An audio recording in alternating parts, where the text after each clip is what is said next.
नमस्कार श्रोताओं, आज आप लोगों को सुनाती हूँ कहानी बिखरे हुए नगमे भाग 22।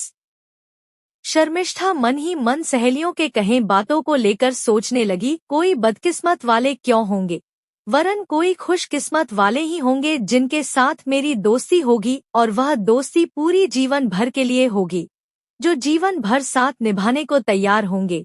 ऐसे तो अपने कॉलेज में हजारों लड़के हैं, मगर मेरी पसंद के एक भी नहीं है। यह लोग केवल बेहुदा मजाक करते हुए टाइम पास करने वाले हैं, मगर किसी को सम्मान की नजरों से देखने वाले नहीं हैं। एक लफ्जों में कहे तो बड़े ही लफंगे और स्वार्थी किस्म के हैं, निहायत ही आवारा किस्म के कह सकते हैं। मुझे तो ऐसा दोस्त चाहिए जो जीवन भर साथ निभा सके। शर्मिष्ठा मन ही मन अपनी खूबसूरती पर इतराते हुए सोचती है, मेरी खूबसूरती पर लोगों की ईर्ष्या होती है, विशेषकर मेरी सहेलियां मुझसे बहुत जलती है। मैं किसी भी फिल्म हीरोइन से कम नहीं हूँ। मेरी जीजा जी अक्सर कहती है, तुझे तो एकदम फिल्मी हीरोइन की तरह दिखती है, अगर तुझे फिल्मों में मौका मिलती तो जरूर साइन कर जाती। जितना भी नामचीन हीरोइनें हैं उनसे किसी भी अंश में कम नहीं दिखती, मगर यह दुख की विषय है कि हमारे जैसे घराने में लोग मनचाहा जगह पर नहीं पहुंच पाते। उसके पीछे बहुत से कारण है। सचमुच शर्मिष्ठा को मौका मिलती तो आज वह बहुत बड़ी हीरोइन बनती। मेरी भी बदकिस्मती है कि मेरी समकालीन नहीं है। अगर ऐसा होती तो शायद संगीता की बजाय शर्मिष्ठा से ही मेरी शादी होती। शर्मिष्ठा सोचते हुए कभी कभी भाव विभोर हो जाती है तो कभी उसे बहुत शर्म भी आती है। जीजाजी ने ठीक ही कहते हैं, हमारे जैसे परिवार के लोगों को आगे बढ़ना बहुत मुश्किल विषय होती है। अगर पिताजी बीमार ना होते और समय से पहले उनकी मृत्यु ना होती तो शायद मैं आज डॉक्टर बन जाती। अब जो भी है, फिर भी भगवान को धन्यवाद कहनी होगी कि हमारे जैसे निम्न वर्ग के लोगों के घर में मुझ जैसे खूबसूरत सी लड़की की जन्म हुई है, जो मूलतः नहीं होती। संगीता और सरोजिनी दीदी भी बहुत खूबसूरत है, मगर लोगों का कहना है कि उन सब में मैं ही ज्यादा खूबसूरत हूँ। हो सकती है, किसी की खूबसूरती देखने वालों की नजरिया पर निर्भर करती है। मैं क्या जानूं कि मैं सच में खूबसूरत हूँ या नहीं, मगर लोग कहते हैं तो जरूर उनकी बात सही होगी। वैसे मेरी माँ भी तो बहुत खूबसूरत है, अपनी जवानी में बहुत खूबसूरत दिखती होगी। मेरी ताई जी भी कम नहीं। उनकी बेटी अर्चना सचमुच बहुत खूबसूरत है। मुझे तो अर्चना दीदी बहुत खूबसूरत लगती है। उनकी दो बेटी है, दोनों ही बहुत खूबसूरत दिखती है। जैसे उनके बदन के गोरापन वैसे ही उनके नयन नक्शे है, मानो भगवान ने बड़ी जतन से उन्हें बनाए हैं। बड़ी होने पर बहुत सुंदर दिखेगी। खैर, सभी लोगों के अपने अपने भाग्य होती है। मेरे साथ जितना भी सहेलियां पढ़ती है लगभग सभी सुंदरी है, मगर उनमें उज्ज्वला और ज्योति जो मुझे बहुत खूबसूरत लगती है। ज्योति को देखने पर तो ऐसी लगती है मानो सचमुच स्वयं माँ भवानी स्वर्ग से उतरकर आई है। जैसी उनकी चेहरा वैसी ही गोरी बदन, वैसी ही नयन नक्शे और घुटनों तक घने बाल।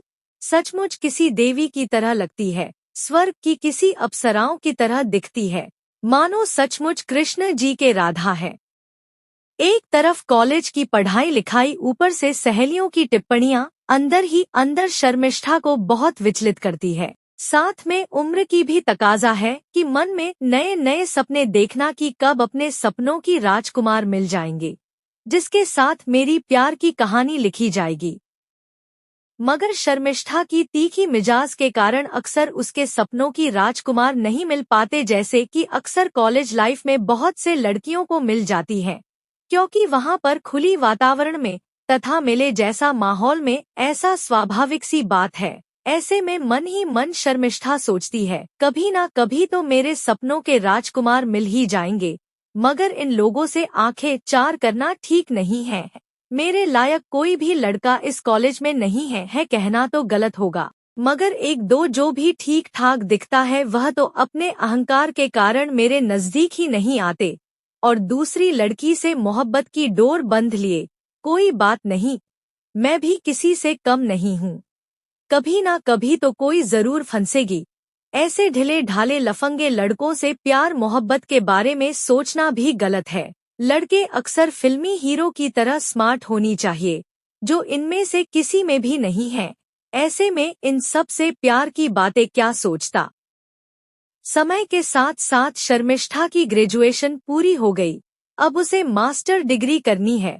बहुत से सहेलियां ग्रेजुएशन के बाद ड्रॉप कर गई। इस कारण आजकल बहुत से सहेलियां दिखाई नहीं देती। ऐसे में दिन ब दिन शर्मिष्ठा अकेली पड़ती गई तो सोचने लगी, अब तो किसी भी तरह के मास्टर डिग्री पूरी हो जाएगी तो किसी न किसी स्कूल में नौकरी मिल जाएगी। साथ में पीएचडी की तैयारियां भी करती रहूंगी। समय बीतते गए कि शर्मिष्ठा को शहर के एक प्राइवेट स्कूल में टीचर की नौकरी मिल गई। वहीं से उसके जीवन की एक नई अध्याय की शुरुआत हुई।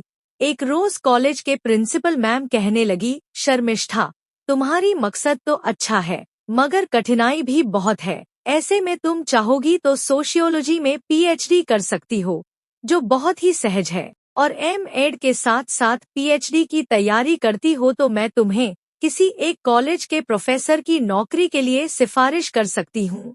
अगर वहाँ पर तुम्हें मौका मिल जाती है तो तुम्हारी भविष्य आलोकित हो जाएगी, तुम्हारी मकसद भी पूरी हो जाएंगे।